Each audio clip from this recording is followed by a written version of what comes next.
It seems there's not much the Simpsons haven't had a hand in these days. Comic books, clothing, action figures, slippers, telephones, Duff energy drinks, you name it.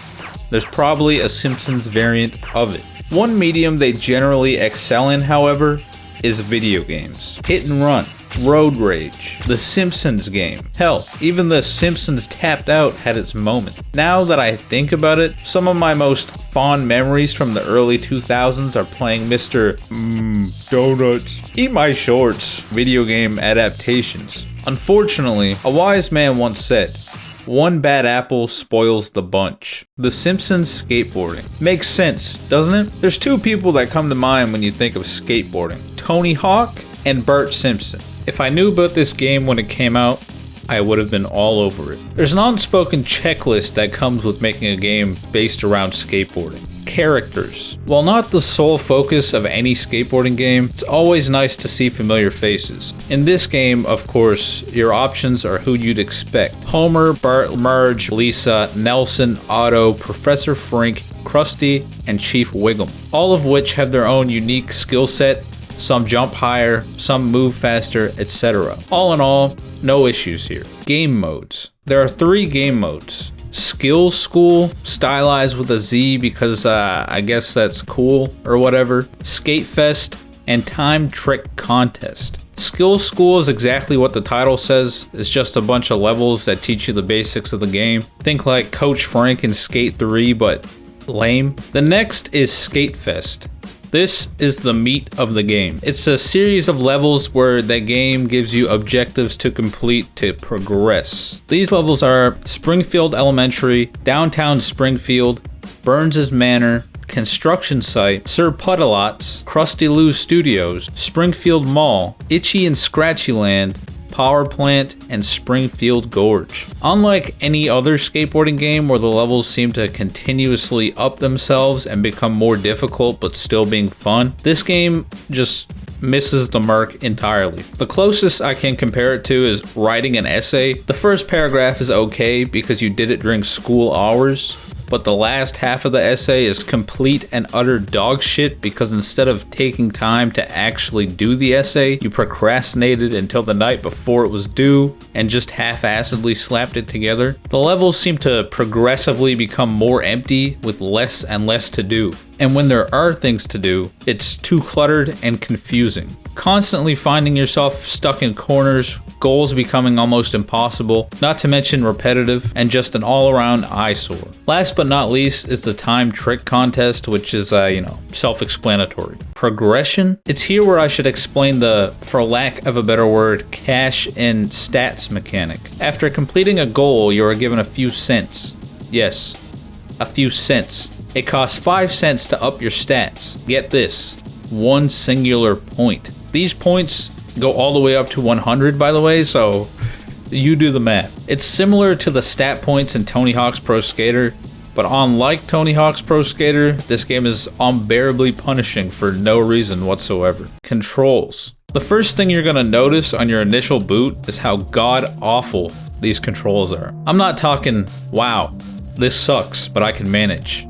I'm talking, what were they thinking? Let's break this down. For some reason, pushing is pressing up on any of the directional controls. Honestly, this isn't that bad, just slightly annoying. I'm pretty sure this is how they did it in Tony Hawk's Pro Skater. What is annoying though, is the fact that half the tricks you can perform cannot be landed on flat ground. I repeat, cannot be landed on flat ground. I thought this was a skill issue and maybe upping my stats would fix this, which it did for the most part, but not entirely. And even when my stats were maxed out, I still found myself bailing a lot of these tricks. So for the most part, I just stuck with kickflips on flat ground while doing the other tricks in the air. The grind mechanic is done by pressing triangle, as you'd expect, but trying to latch onto these rails to begin with is a pain. While on the rails, you need to hold down the X button, which is ollie, and also move your analog stick in order to determine the direction you like to go in after jumping off the rail. But get this, to maintain balance on the rail, you need to keep the grind meter center, which is done by moving your analog stick. You can see how this would be a problem. There's also this fucking in the zone meter, which is just your special and manuals, which work the same as grinds. Super hard to pull off for some reason.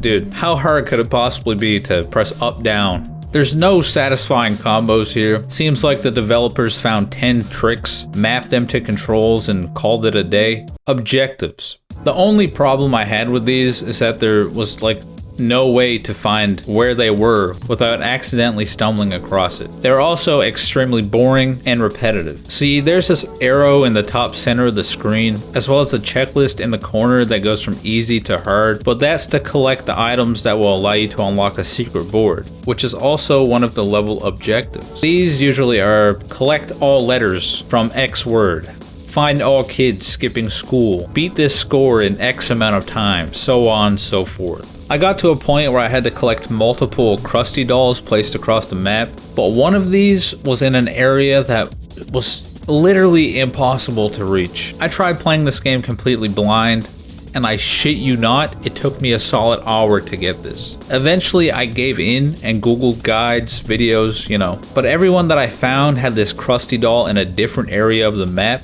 leading me to believe that it was completely randomized. I'm still not entirely sure if this is true because I got frustrated and gave up. I came back the next day and finally got the Krusty doll, but getting to it was more of a platformer than a skateboarding game. What I will say is nice though is that there are markers across the map that act as respawn points. What is strange is how they are set.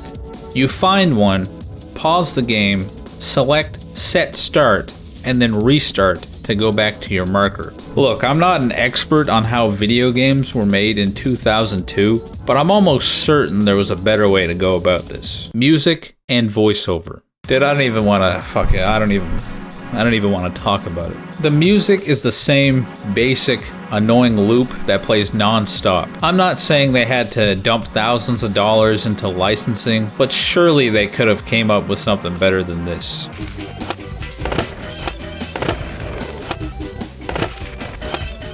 Or better yet, have a few tracks you can cycle through. On top of that, Skinner is in your ear non-stop. I mean non-stop. Non-stop. Bro does not shut the fuck up for a second. Whether you're bailing, getting combos, or simply doing a trick, this steamed hams motherfucker does not let up. Cool, is there a doctor in the house? I hope you like crutches. Nose manual. Here's my 2 cents. Bravo. So, I have some bad news. Unfortunately, I accidentally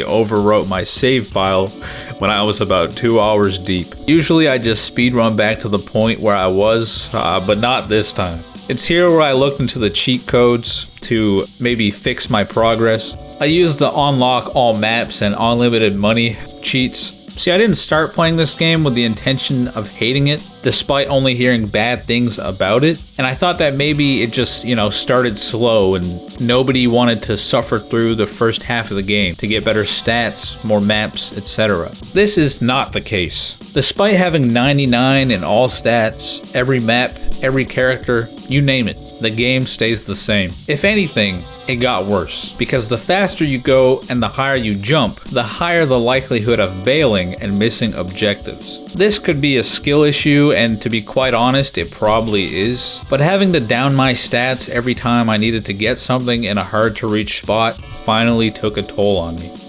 And so I quit. I'm willing to look past a lot of these things, because let's face it, I hate to keep comparing it to Tony Hawk's Pro Skater, but the first game in the series, albeit iconic, isn't a flawless masterpiece. Where it lacks, it makes up for in combos, music, objectives that get progressively harder but are rewarding, and being able to upgrade your stats in a way that you can actually feel and make the game easier. Most people these days look at the Simpsons skateboarding as nothing more than a cash grab. It came out only about a month after Tony Hawk's Pro Skater 4, and it feels like they saw how big skateboarding was at the time, didn't want to wait and risk it being a passing fad, and rushed it out for the Christmas season. It really makes you wonder what it could have been.